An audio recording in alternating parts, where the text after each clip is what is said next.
अस्सलाम वालेकुम फ्रेंड्स, कैसे हैं आप सब लोग? आई होप आप सब लोग बिल्कुल ठीक होंगे। वेलकम टू मीरोजी बाय शो। इस वीडियो से हम अपनी स्टडीज़ को कंटिन्यू करते हैं। अभी आई 101 इंट्रोडक्शन टू इंफॉर्मेटिक्स के जो टॉपिक्स हैं वो हमारे जितने हो गए उससे आगे करेंगे।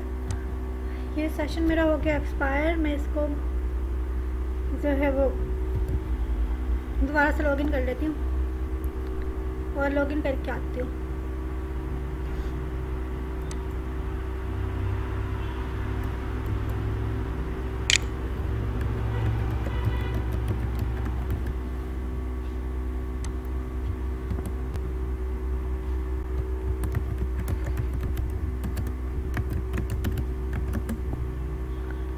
मैंने कर दिया है लॉगिन।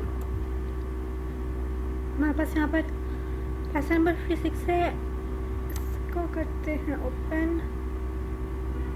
लेट्स सी ये कंप्लीट हुआ हुआ कि नहीं।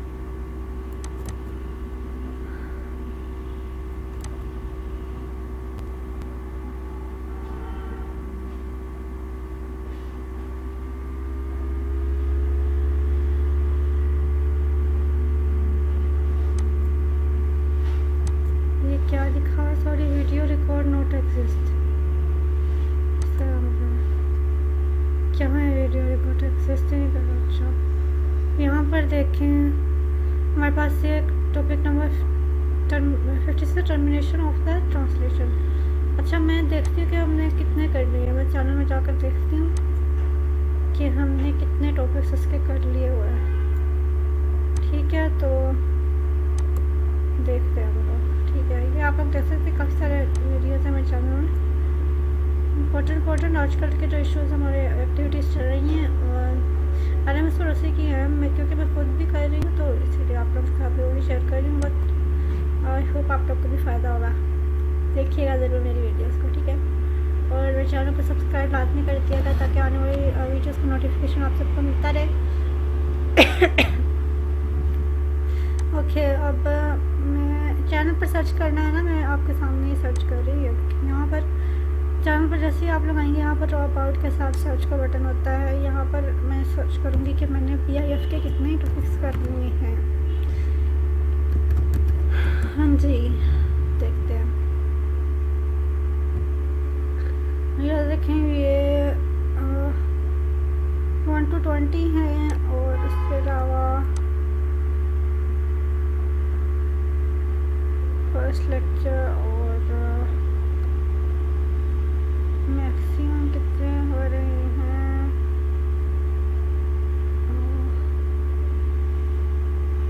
ये 50 हो गए, 53 मैक्सिमम, 53 के बाद 54 और 55 भी होना चाहिए। ये रहा 54 और 55, बस इसके अलावा और कोई नहीं है। मैक्सिमम इसका नंबर कोई नहीं आ रहा है यहाँ 54 और 55 के अलावा। सही है, ये देखें सारे पढ़नी है मैंने। और आप लोग वीडियो सीखना चाहते हो तो देखने जाकर, ठीक है।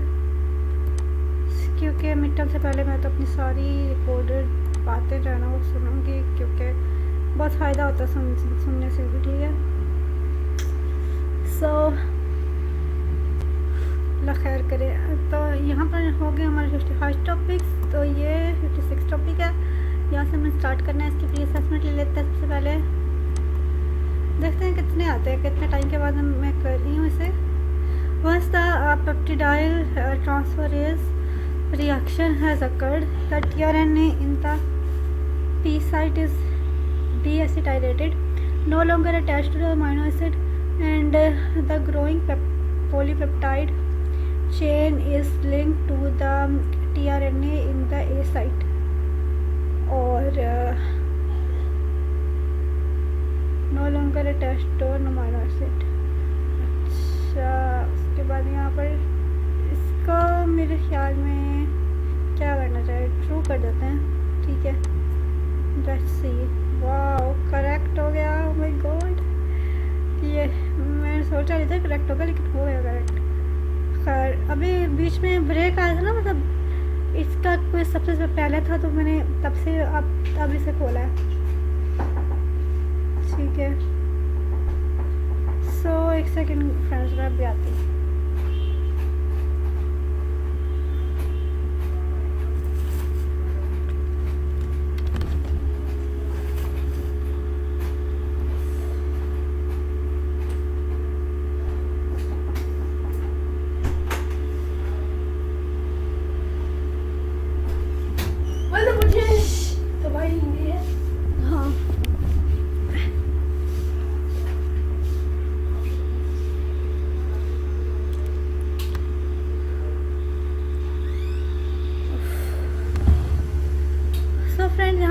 पास हमने ये प्री असेसमेंट कर लिया, हमारी वीडियो खुल चुकी है।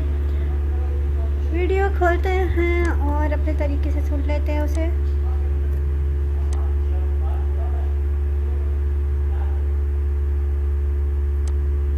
अच्छा, तो वीडियो की रिकॉर्डिंग यहाँ पर नहीं है, सही है, यही तो लिखा हुआ था शुरू में, आपने देखा ना, नो वीडियो रिकॉर्ड एग्जिस्ट। अच्छा, तो कोई बात नहीं, हम रीडिंग कर लेंगे, वीडियो डाउनलोड करते हैं और रीडिंग कर लेते हैं। ठीक है, तो करते हैं हम लोग reading. The ribosome cycle of amino-acyl tRNA binding peptide bond formation and translocation continues until one of the 3 stop codons enter A site। अच्छा, एक सेकेंड, A site सही। उसके बाद stop codons are recognized by proteins called release factors RFs that activate the hydrolysis of the polypeptide from the peptidyl tRNA. There are 2 classes of release factors. Class 1 release factors recognize the stop codons and trigger hydrolysis of the peptide chain from tRNA in the P site. So second option है class 2 release factors stimulate the dissociation of the class 1 factors from the ribosome after release of the polypeptide chain. Prokaryotes have class 1 release factors called RF1 and RF2, and RF1 recognizes the stop codon UAG and RF2 recognizes the stop codon UGA। ठीक है, the third stop codon UAA is recognized by RF1 and RF2 by both। ठीक है, in eukaryotic cells there is a single class 1 release factor called ERF1 or that recognizes all 3 stop codons।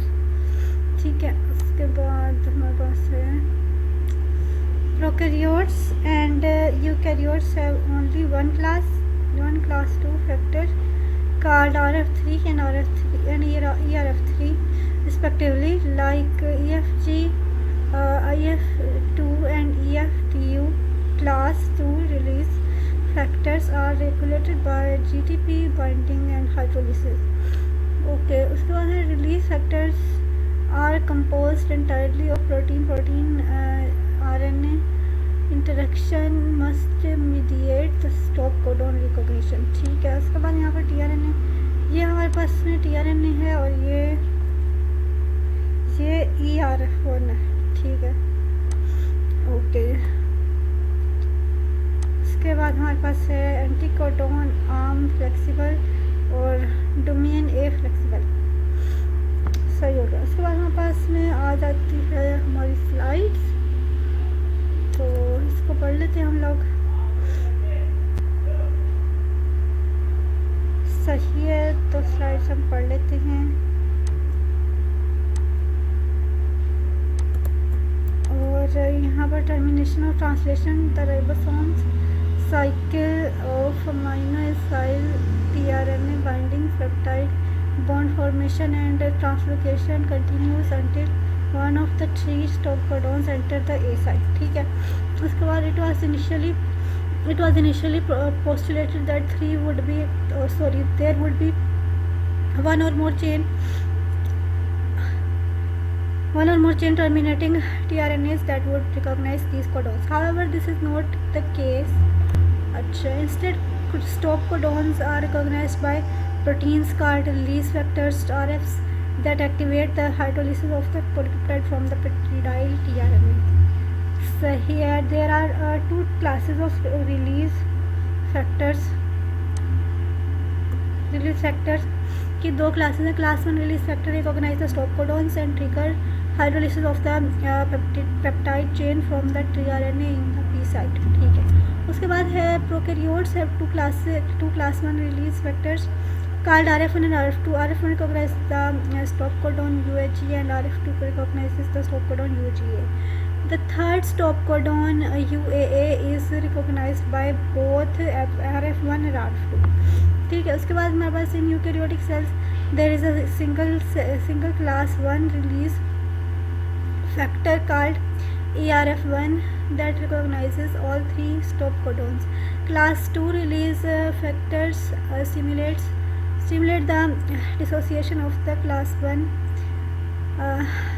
factors from the ribosome after release of the polypeptide chain. ठीक है, तो उसके बाद हमारे पास आता है prokaryotes and eukaryotes have only one class 2 factor called RF3 and ERF3 respectively.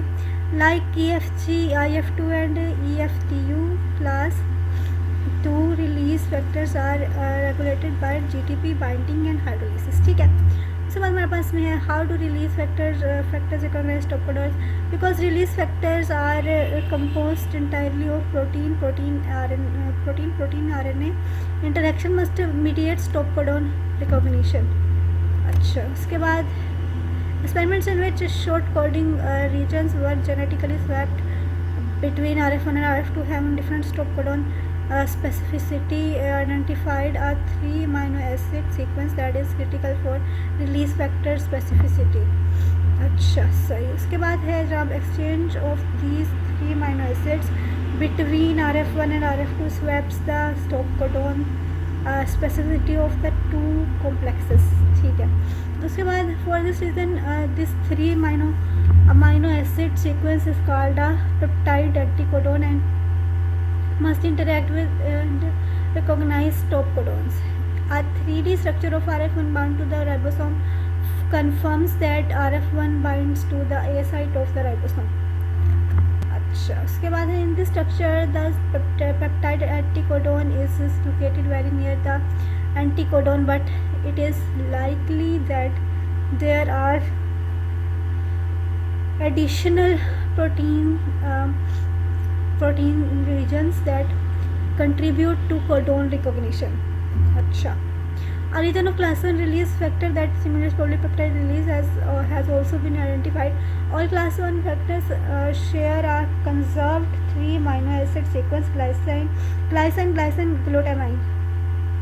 अच्छा, उसके बाद that is essential for polypeptide release. ठीक है, उसके बाद हमारे पास में moreover the structure of RF1 bound to the ribosome confirms that the GGQ motif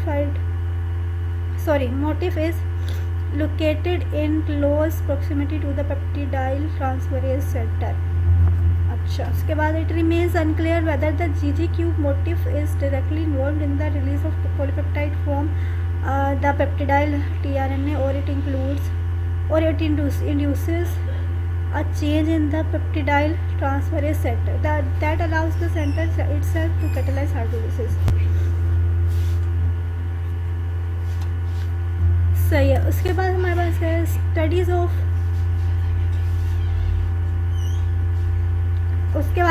studies of the conserved bases found adjacent to the CCA and in the peptidyl transferase center indicates that several of these residues are required for peptide hydrolysis. सही है, उसके बाद में हमारे पास है indeed these bases appear to play a more important role in peptide release than they do in peptide bond formation. ठीक है, उसके बाद हमारे पास में है together these studies have led to the hypothesis that class 1 release factors functionally mimic a tRNA having a peptide anticodon that interacts with the stop codon and a GGQ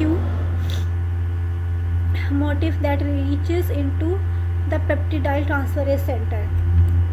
अच्छा, तो वो क्या है ये वाला डोमेन ए फ्लेक्सिबल और anticodon arm flexible. उसके बाद में once the class 1 release factor has triggered the hydrolysis of the peptidyl tRNA linkage, it must be removed from the ribosome. सही. उसके बाद this step is stimulated by the class 2 release factor RF3. RF3 is a GTP binding protein, but Unlike the other GTP binding proteins involved in translation, this vector has a higher affinity for GDP and GTP. Thus, free RF3 is predominantly in the GDP bound form. RF3 GDP binds to the ribosome in a manner that depends on the presence of a class 1 release factor. After the class 1 release factor stimulates polypeptide release, a change in the conformation of the ribosome, and the class 1 release factor stimulates RF3 to exchange its bound GDP for a GTP. So the binding of GTP to RF3 leads to the formation of a high affinity interaction with the ribosome that favors the rotated hybrid state. This change in conformation displaces the class 1 factor from the ribosomes. These changes also allow RF3 to associate with the factor binding center of the large subunit as with other GTP binding proteins involved in translation. This interaction stimulates the hydrolysis of GTP. सही हो गया. उसके बाद में in the absence of a bound class 1 factor, the resulting RF3 GDP has a low affinity for the ribosome and is released. तो ये था termination of translation. सही हो गया.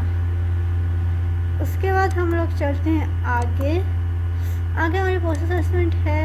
अब देखते हैं ये सही होता है या नहीं होता. ठीक है. Once a peptide transfer reaction has occurred, the tRNA in the P site is clearly acetylated, no longer attached to amino acid, and the growing polypeptide chain is linked to the tRNA in the A site. या ये true है और शुरू में भी यही आया था, तो ये ट्रू है. That's good. चलते हैं हम आगे. यहाँ पर मैं एक बात करना चाहती हूँ. हम ऐसा करते हैं कि यही ना चैप्टर्स करते करते जो MCQs आ रहे हैं उनको भी हम अपने पास लिख लेते हैं. ठीक है. ये कौन सा सब्जेक्ट है? BIF 101. इसका आप लोगों ने जो इसको क्विज की तैयारी करते हैं MCQs लिखे थे ना जहाँ पर, वो वाली कॉपी निकाल लें. मैं भी वही निकालने लगी हूँ.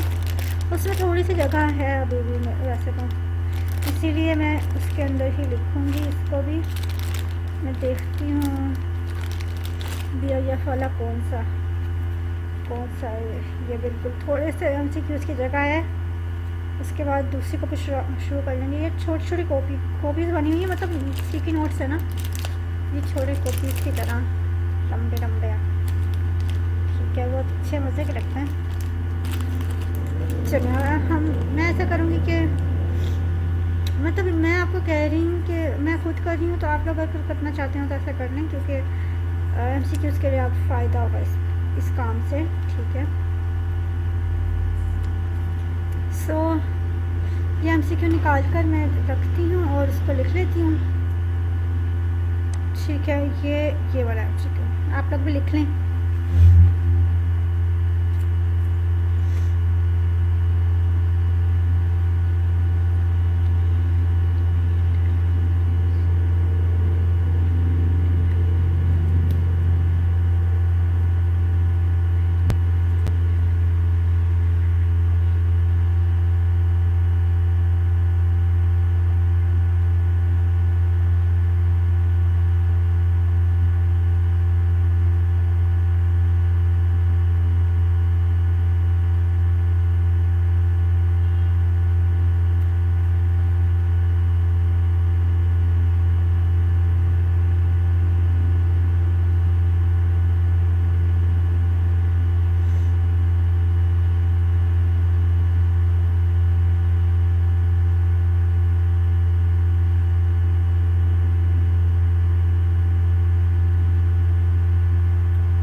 आप लोग भी लिख लें।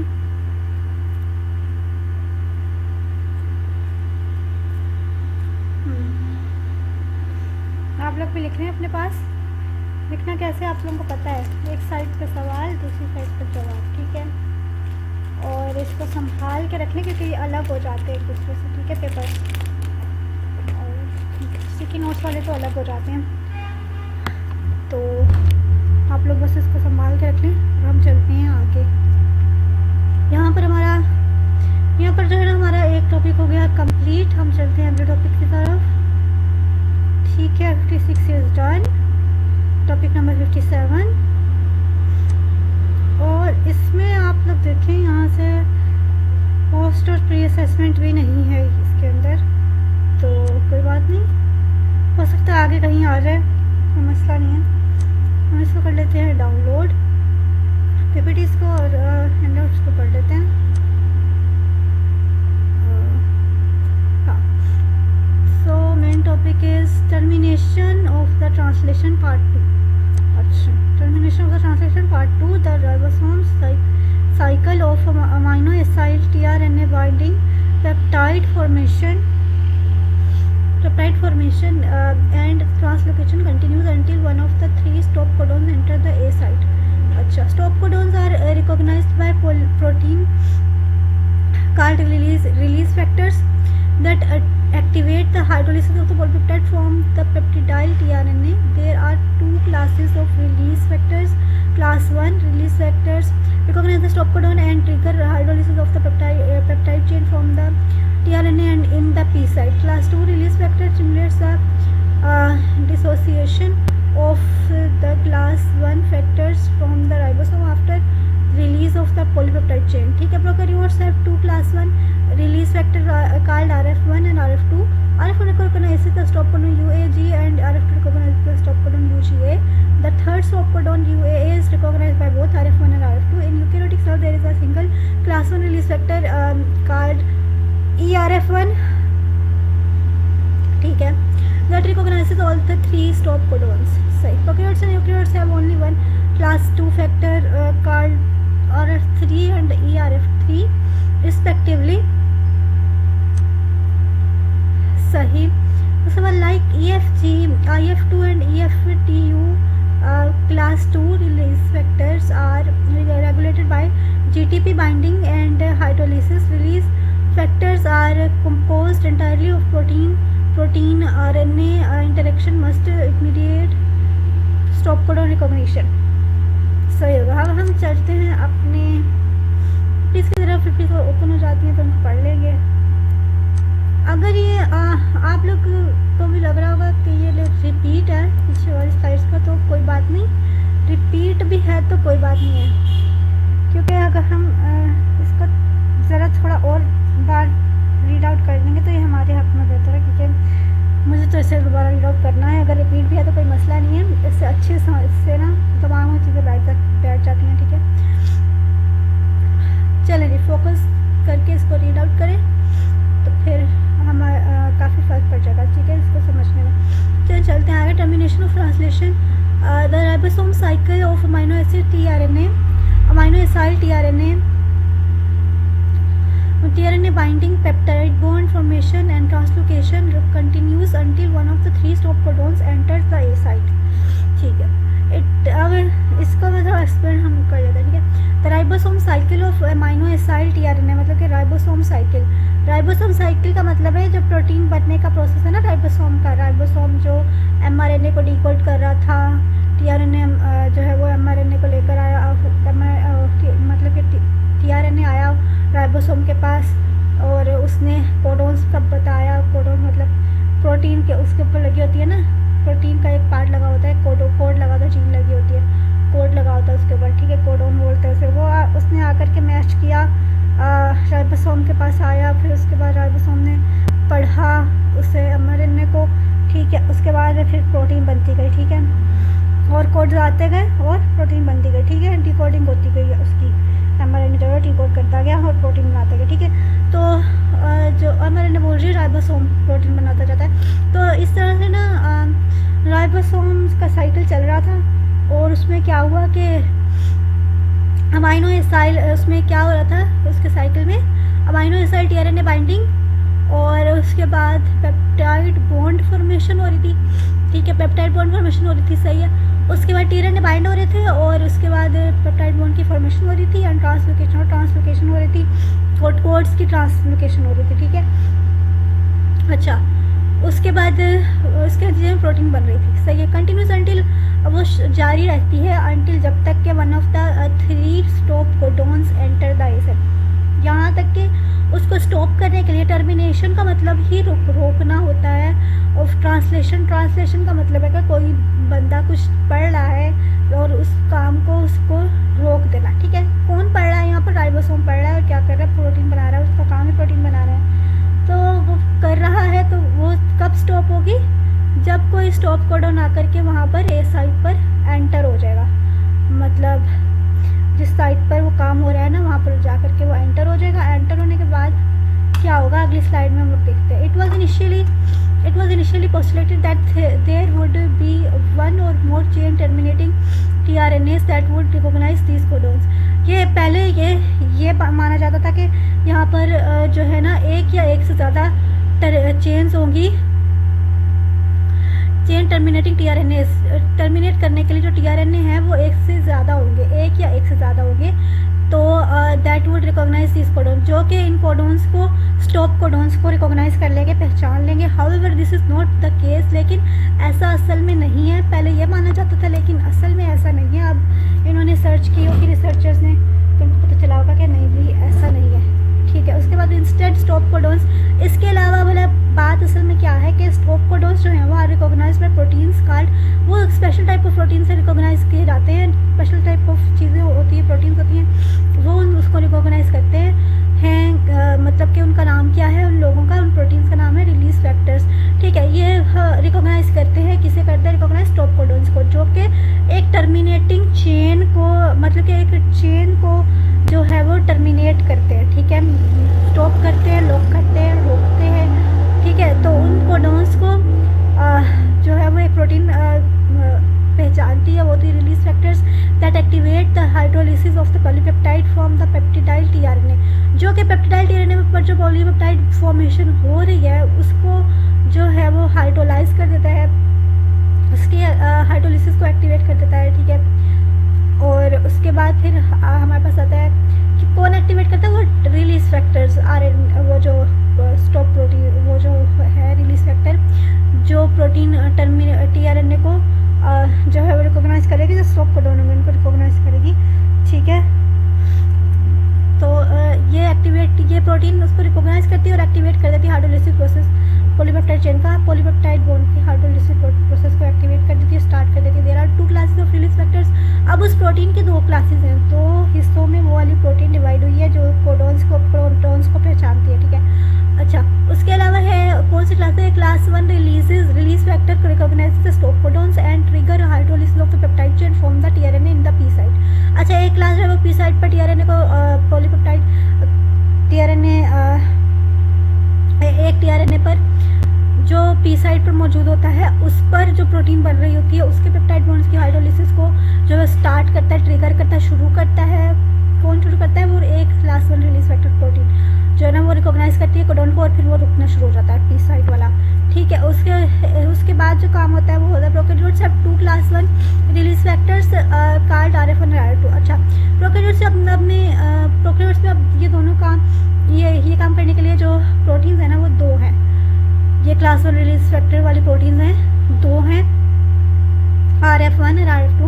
RF1 recognizes the stop codon UAG and RF2 recognizes the stop codon UAGA, ठीक है। ये अलग अलग स्टॉप कोडॉन्स को रिकॉग्नाइज करती है। Third stop codon UAA is recognised by both RF1 और RF2।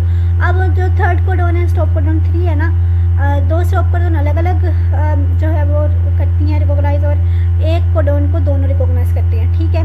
उसके बाद in eukaryotic cells there is a single class 1 release factor called ERF1 that recognizes all 3 stop codons। अब यूकैरियोटिक सेल्स में मामला अलग है, उसके पास सिर्फ एक ही रिलीज फैक्टर है, ठीक है, जो सारे 3 कोडॉन्स को, स्टॉप कोडॉन्स को रिकॉग्नाइज करता है, ठीक है। Class 2 release factor stimulate the dissociation.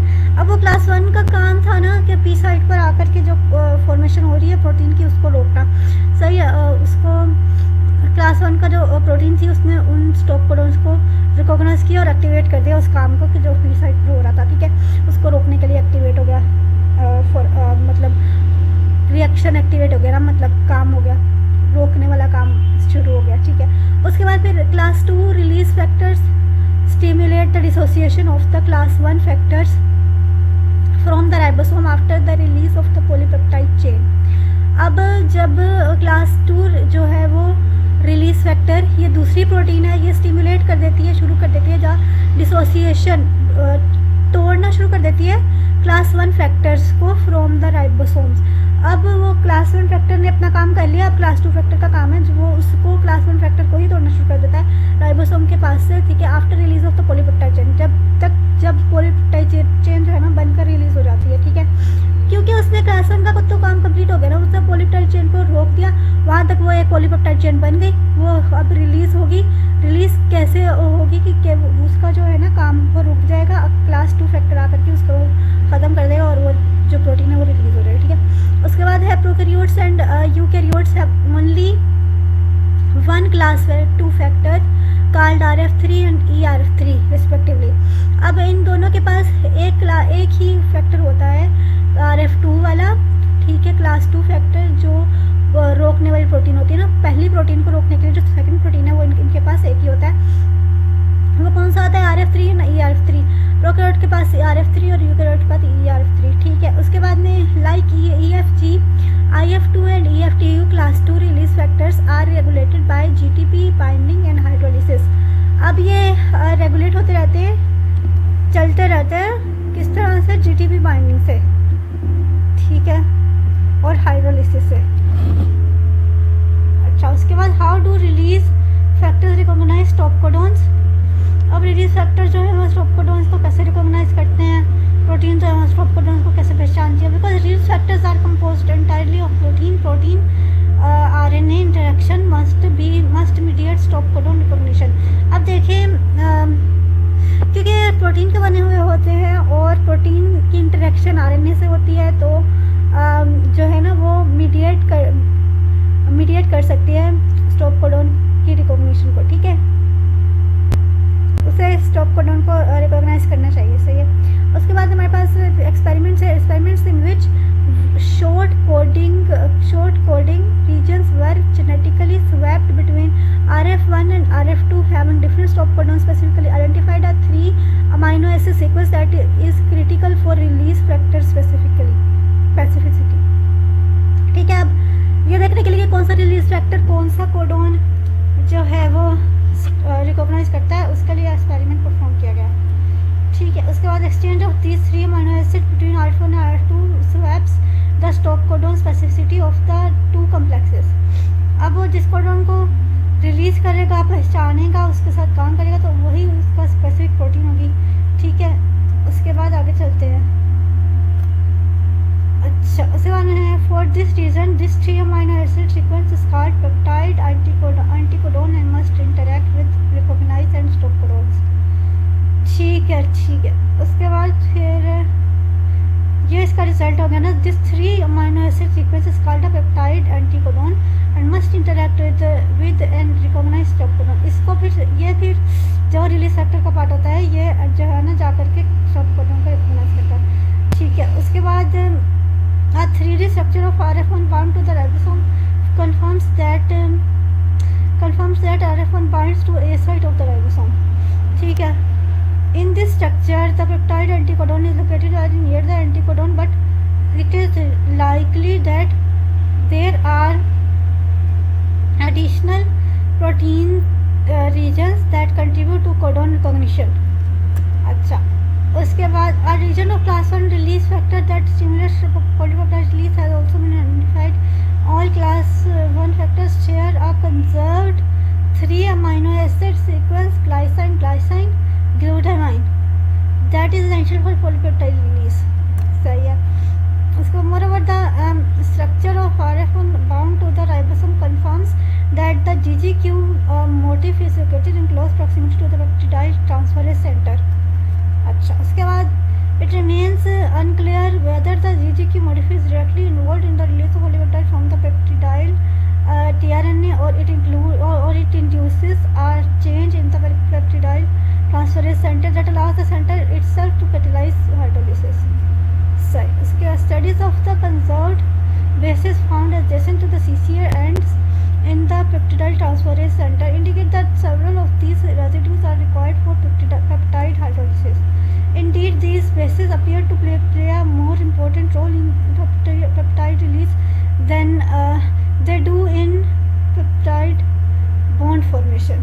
अच्छा, उसके बाद है together these studies have led to the hypothesis that class 1 release factors functionally mimic a tRNA having a peptide anticodon that interacts with the stop codon and a GGQ motif that reaches into the peptide transferase center. अच्छा, और इसमें है tRNA ERF1 anticodon arm flexible domain is flexible. अच्छा, once the class 1 release factor has triggered the hydrolysis of the peptidyl tRNA linkage, it must be removed from the ribosomes. सही, बिल्कुल ठीक. This step is stimulated by the class 2 release factor RF3. RF3 is a GTP binding protein, but unlike the other GTP binding proteins involved in translation, this factor has a higher affinity for GTP and GTP. सही है. तो उसके बाद है thus free RF3 is predominantly in the GTP bound form. Predominantly in the GTP bound form. अच्छा, सही. RF3 GDP binds to the ribosome in a manner that depends on the presence of a class 1 release factor. After the class 1 release factor stimulates polypeptide release, a change in the conformation of the ribosome and the class 1 release factor stimulates RF3 to exchange its bound GDP for a GTP. The binding of GTP to the RF3 leads to the formation of a high affinity interaction with the ribosome that favors the rotated hybrid state. This change in conformation displaces the class 1 factor from the ribosome. These changes also allow RF3 to associate with the factor binding center of the large subunit as with other GTP binding proteins involved in translation. This interaction stimulates the hydrolysis of GTP. सही. उसके बाद फिर in the absence of a bound class 1 factor, the resulting RF3 GDP has a low affinity for the ribosome and is released. चलें जी, अब हम चलते हैं आगे.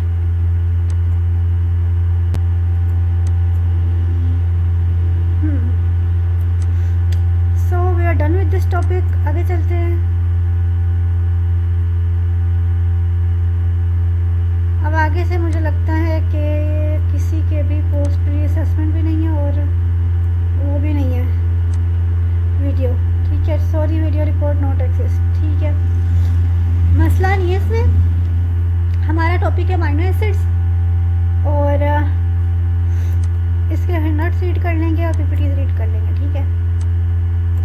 RNA decodes the information at ribosomes in form of codons. Each codon consists of 3 nucleotides which form one amino acid.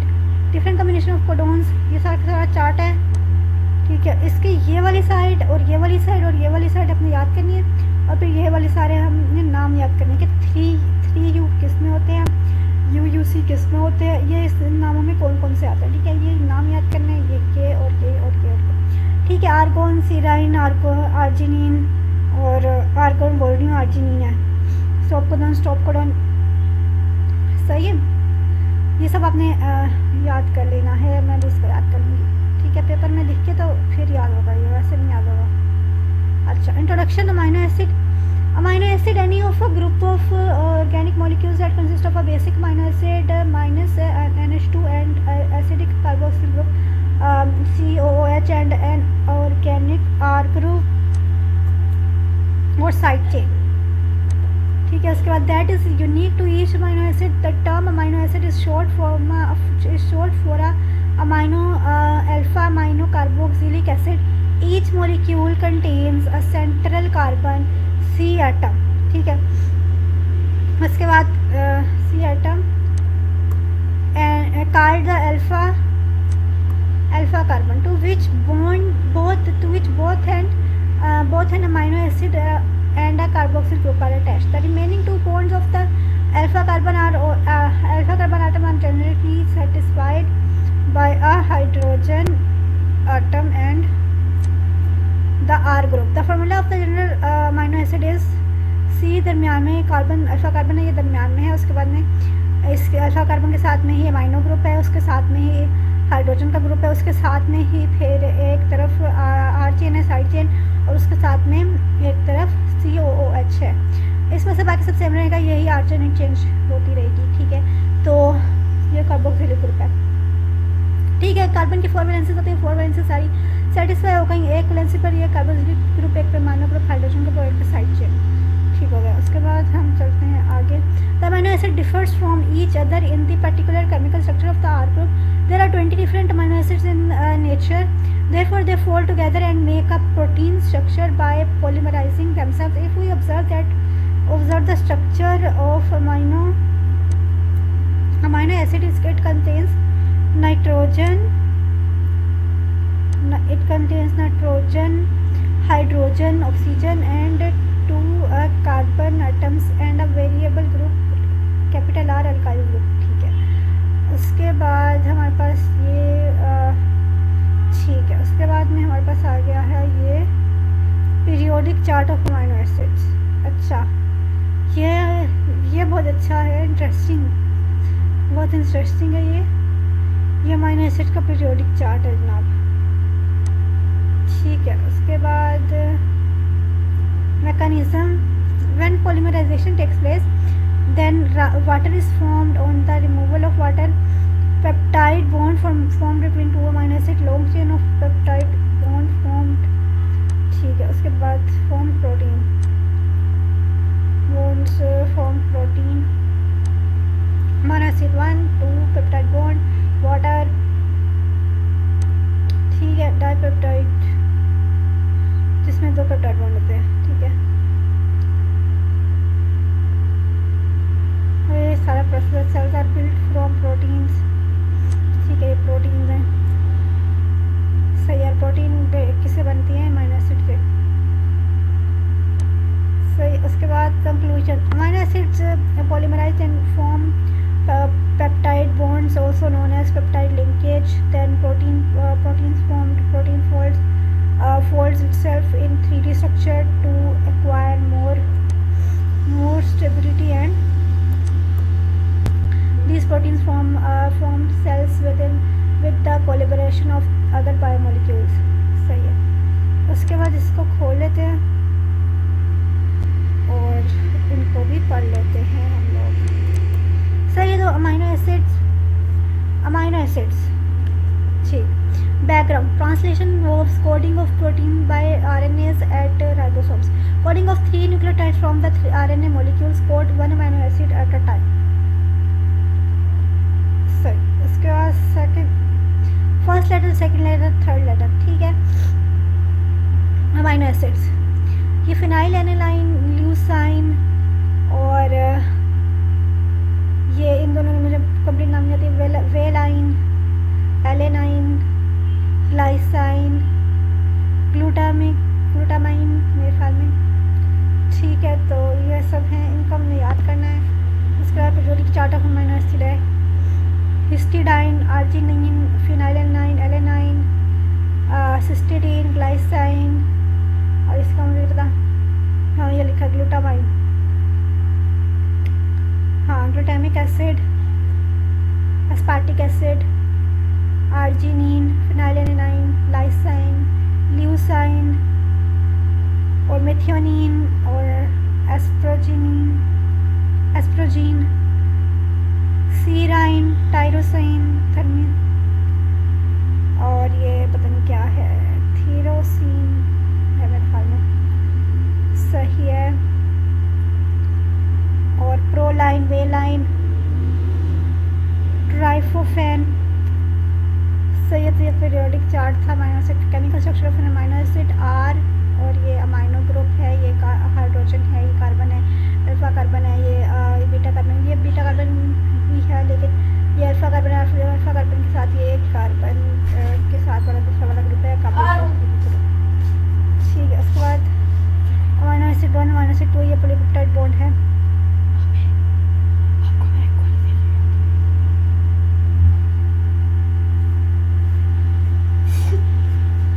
सही है। उसके बाद पॉलीमराइजेशन ऑफ अमाइनो एसिड्स, ठीक है, हाँ बिल्कुल। Secondary structure, regular substructures, alpha helix, beta sheets, alpha helix, और ये सारे ये है amino acids, primary structure of amino acid sequence, ठीक है।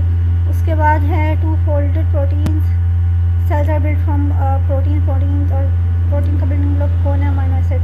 कंक्लूजन में proteins are formed after polymerization of amino acids are chained together by peptide bond. Proteins thus formed fold to take 3D conformations. Sir ये बहुत easy है ये वाला topic, और हमने काफ़ी पढ़ा भी हुआ इसको, सो इट वॉज ईजी। आगे चलते हैं जनाब। इसकी भी वीडियो नहीं है, ओके, नॉट अ प्रॉब्लम, लेकिन इसकी पोस्ट असेसमेंट तो है। अच्छा, तो इसकी PPT डाउनलोड कर लेते हैं और इसको पढ़ लेते हैं। प्रोटीन, इसका मेन टॉपिक है proteins polymers of amino acids, ठीक है। उसके बाद protein functions, protein functions most abundant polymer in the cell, support protection, catalysis, transport, defense, regulation of movement, do not store genetic information। इसके तो ढेर सारे फंक्शन हैं प्रोटीन्स के तो।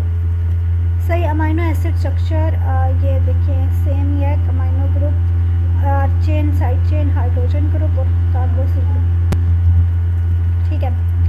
द साइड चेन्स और R groups give different properties to each of the amino acids, charged capital R group, ठीक है।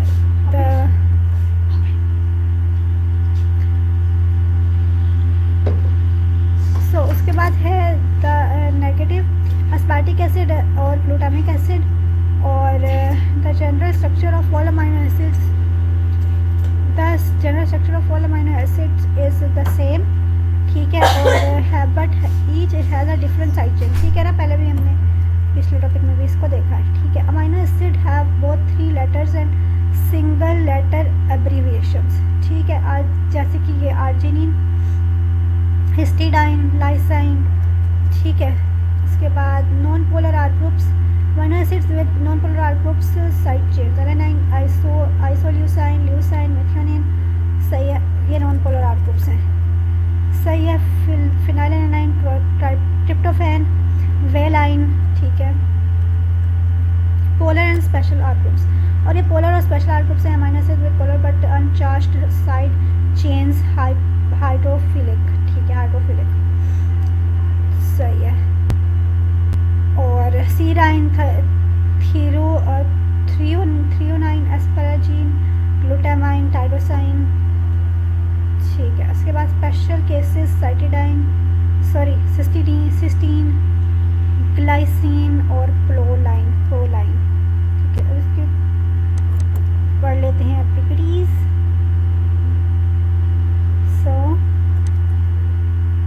इसकी पढ़ लेते हैं। Proteins polymers of amino acids, proteins function, most abundant polymers in the cell, support protection, catalysis, transport, defense, regulation and movement, do not store genetic information।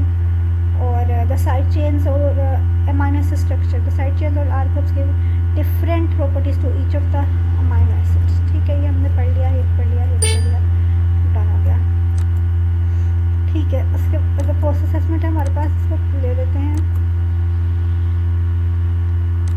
So your dash acids is the unit of protein, amino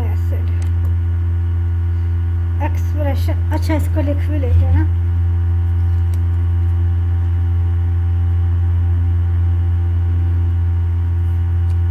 Expression proteomics includes the analysis of protein expression at larger scale. ये क्या इसका true है कि false है? Expression proteomics, अच्छा ठीक है, इसको ट्रू कर देते हैं। सो वो क्या करेक्ट, इनको लिख लेते हैं।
चलो जी बढ़ते हैं आगे।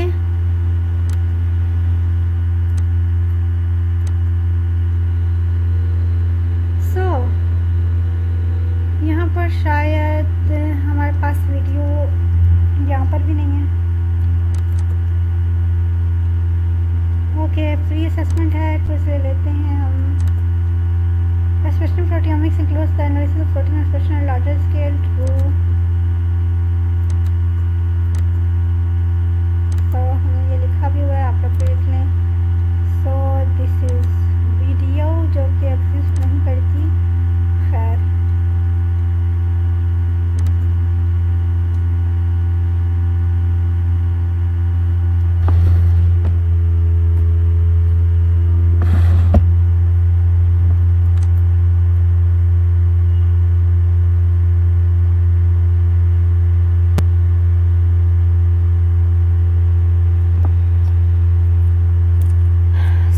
जैसे ही हो जाता है लोड, हम चलते हैं अपने टॉपिक की तरफ।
repetition of this reaction links many amino acids together into a polypeptide. ठीक है, बहुत ही सिंपल हुआ था ये. Primary structural sequence of amino acid bonded by peptide linkage. सही हो गया. डाइवर्सिटी 20N लिखा हुआ है. उसके बाद में primary structure, amino acid monomers are join forming polypeptide chains, ठीक है, सीधे सीधे चेन्स बन रही हैं। Secondary structure, alpha helices hydrogen bonds between amino acid residues. हाँ, सेकेंडरी स्ट्रक्चर पॉलीपेप्टाइड चेन में फॉर्म अल्फा हेलिक्स और बीटा प्लेटेड शीट्स, ये देखो, और ये ट्विस्ट है और आपस में इनके हाइड्रोजन बॉन्ड है। सही हो गया। हम अपने पीपीटी पढ़ लेंगे।